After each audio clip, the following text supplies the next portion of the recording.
শাসক দলের সাংসদ বলেই তাপস পালকে ছাড়। রাজ্য সরকার কেন প্রশাসকের ভূমিকা নিল না? তাপস মামলায় রাজ্য সরকার ও পুলিশের ভূমিকা তীব্র অসন্তোষ প্রকাশ করে সরকারি আইনজীবীকে প্রশ্নমান কলকাতা হাইকোর্টের। আজ মামলার শুনানির সময় বিচারপতি নিশিথা মাত্রে সরকারি আইনজীবীকে বলেন, মাননীয় সংসদ যদি কিছু ভুল বক্তব্য পেশ নাই করে থাকেন তাহলে তিনি কেন ক্ষমা চাইবেন? আর যদি ক্ষমা চেয়েই থাকেন তাহলে তিনি জানেন যে কিছু ভুল বলেছেন। এরপরই ব্যঙ্গচিত্রকাণ্ডে প্রসঙ্গ টেনে বিচারপতি বলেন, ব্যঙ্গচিত্রকাণ্ডে অভিযুক্তকে গ্রেফতার করা হলে এক্ষেত্রে কেন নয়? এক্ষেত্রে পদক্ষেপ করতে অসুবিধা কোথায়?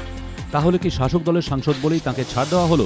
পাশাপাশি পুলিশের ভূমিকায় অসন্তোষ প্রকাশ করে বিচারপতি নিশিথা মাত্রের মন্তব্য, পুলিশ কি শুধু বন্দুক ধরে বসে থাকবে আর পরে বিভিন্ন চ্যানেলের ভিডিও ফুটেজ দেখে ব্যবস্থা নেবে? মঙ্গলকোটে তৃণমূল নেতা আজাদ মুন্সিকে গুলি করে হত্যা করা হয়েছিল। ম্যাজিস্ট্রেট তদন্তের পর তাঁর কানের পাশে ও কপালে দুটি গুলির ক্ষতচিহ্ন পাওয়ার পরে এমনটাই মনে করছে তদন্তকারীরা। ৩ তারিখ বোলপুর পার্টি অফিস থেকে নিখোঁজ হন তৃণমূল নেতা আজাদ মুন্সি। মঙ্গলবার তাঁর পচা গলা দেহ উদ্ধার হয়। তারপরে বোলপুর থানায় অনুব্রত মণ্ডল ১৪ জন স্থানীয় তৃণমূল নেতার বিরুদ্ধে এফআইআর করে আজাদের ভাই অঞ্জন মুন্সি। তিনি অভিযোগ করেন, পার্টি অফিস থেকে আজাদকে বাইকে করে তুলে নিয়ে যান ৩ তৃণমূল নেতা। আজাদের ভাই মঙ্গলকোটের তৃণমূলের পঞ্চায়েত সদস্য অঞ্জন মুন্সির অভিযোগ, অনুগামীদের দিয়ে খুন করিয়েছে অনুব্রত মণ্ডলী।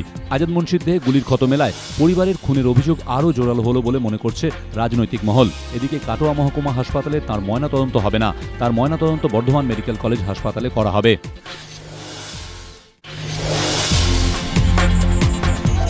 বিধানসভা উপনির্বাচনে ব্যাপক সন্ত্রাসের আশঙ্কা, বাইরে থেকে লোক ঢোকানোর অভিযোগ, শান্তিপূর্ণ নির্বাচনের দাবি।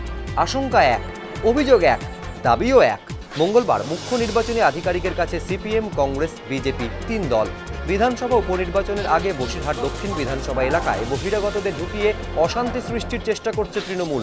মঙ্গলবার মুখ্য নির্বাচনী আধিকারিকের দফতরে গিয়ে এই অভিযোগ করেন প্রদেশ কংগ্রেস সভাপতি অধীর চৌধুরী। কেন্দ্রীয় বাহিনী মোতায়েনের পাশাপাশি অবাধ ও সুষ্ঠু ভোটের জন্য যাবতীয় ব্যবস্থা নেওয়ার আবেদন করেন তিনি। উপনির্বাচনের আগে বসিরহাটে বাইরে থেকে লোক ঢোকানোর অভিযোগ সিপিএমেরও। অভিযোগের প্রমাণ হিসাবে কিছু সিডিও নির্বাচন কমিশনের কাছে জমা দিয়েছে সিপিএমের প্রতিনিধি দল। নির্বাচনে সন্ত্রাসের আশঙ্কায় এদিন মুখ্য নির্বাচনী আধিকারিকের দফতরে যায় বিজেপির প্রতিনিধি দলও। উত্তর ২৪ পরগনা জেলা শাসক সঞ্জয় বনসলকে সরানোর দাবিতে সরব হন তারা। বন্যায় ভয়ঙ্কর ভূস্বর্গ, জলের নিচে বিস্তীর্ণ এলাকা, তার মাঝে আশা ও আশঙ্কার দোলাচল। একদিকে খোঁজ মিলল রাজ্যের ৬০ পর্যটকের, অন্যদিকে নতুন করে নিখোঁজ ২২ জন বাঙালি পর্যটক। হুগলির উত্তরপাড়া থেকে গত ৬ তারিখ ১৩ জন বেড়াতে গিয়েছেন কাশ্মীরে। পরিবারের দাবি ৭ তারিখের পর থেকে তাঁদের কোনো খোঁজ মিলছে না। কাশ্মীর বেড়াতে গিয়ে নিখোঁজ শ্রীরামপুরের একই পরিবারের ৬ জন, উদ্বিগ্ন আত্মীয় পরিজনরা। হাওড়ার শালকিয়া ৩ জনের কোনো খোঁজ মিলছে না বলে জানা গিয়েছে। নতুন করে এই ২২ জনের খোঁজ না পাওয়া গেলেও আগে নিখোঁজ ৬০ জনের সন্ধান পাওয়া গিয়েছে। তাদের প্রত্যেকেই পূর্ব ও পশ্চিম মেদিনীপুরের বাসিন্দা। মঙ্গলবার সকালে বাড়ির লোকেদের সঙ্গে ফোনে কথাও বলেন তারা।